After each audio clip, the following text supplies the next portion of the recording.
मोटू और पतलू की नई मुसीबत। एक दिन मोटू और पतलू अपने प्यारे समोसे की दुकान समोसा संसार में बैठे थे। मोटू हमेशा की तरह समोसे पर समोसे खाए जा रहा था और पतलू उसे ज्ञान दे रहा था। मोटू, थोड़ा कम खाया कर, वरना एक दिन खुद समोसा बन जाएगा। मोटू ने मुंह भरकर जवाब दिया। पतलू, तू चिंता मत कर, समोसा तो समोसा होता है और मैं मोटू।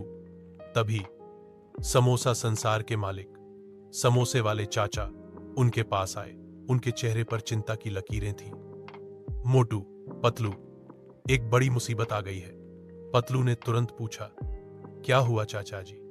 क्या समोसे खत्म हो गए? चाचा जी ने सिर खुजाते हुए कहा, नहीं, उससे भी बड़ी मुसीबत। हमारे शहर की सारी बिजली अचानक चली गई है और कोई नहीं जानता कि यह कब वापस आएगी। लोगों को रात में बहुत दिक्कत हो रही है। मोटू ने एक समोसा खत्म करते हुए कहा, बिजली चली गई तो क्या हुआ? टॉर्च जला लो। पतलू ने मोटू को कोहनी मारी और चाचा जी से कहा, चाचा जी, आप चिंता मत कीजिए, हम कुछ करते हैं। मोटू और पतलू ने इस समस्या का हल निकालने का फैसला किया। पतलू ने अपनी दिमाग दौड़ाई और मोटू ने अपनी पेट। पतलू, मेरे पास एक आइडिया है, मोटू ने अचानक कहा।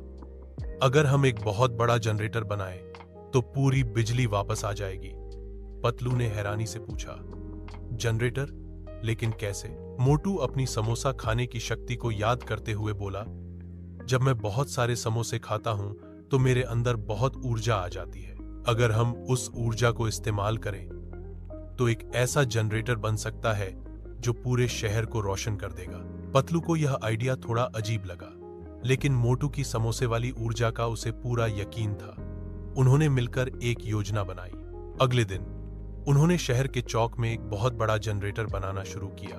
मोटू ने समोसे पर समोसे खाए और उसकी ऊर्जा को एक बड़े से डिब्बे में जमा करना शुरू किया, जिसे पतलू ने वैज्ञानिक तरीके से एक जनरेटर में बदल दिया।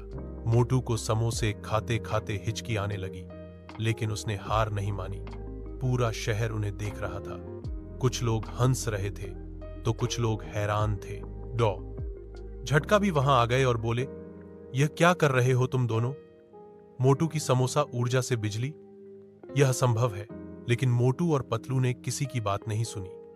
आखिरकार जनरेटर तैयार हो गया। मोटू ने अपनी आखिरी समोसे वाली ऊर्जा का इस्तेमाल किया और वूश, एक तेज रोशनी पूरे शहर में फैल गई। सारी बिजली वापस आ गई। लोगों के घरों में बल्ब जल उठे, टीवी चलने लगे और सड़कें रोशन हो गईं। पूरे शहर में खुशी की लहर दौड़ गई। समोसे वाले चाचा जी ने आकर मोटू को गले लगा लिया। वाह मोटू, वाह पतलू, तुमने तो कमाल कर दिया। तुमने हमारे शहर को फिर से रोशन कर दिया। झटका ने अपना सिर खुजाया। मुझे विश्वास नहीं हो रहा। मोटू की समोसा ऊर्जा ने यह कर दिखाया। मोटू ने संतोष के साथ एक और समोसा लिया और बोला, देखा पतलू, समोसे खाने के फायदे। और वैसे भी मुझे पता था कि एक दिन मेरी समोसा खाने की आदत शहर के काम आएगी। पतलू मुस्कुराया और बोला, मोटू, तुम कभी नहीं सुधरोगे, लेकिन तुम्हारे बिना हम यह कभी नहीं कर पाते।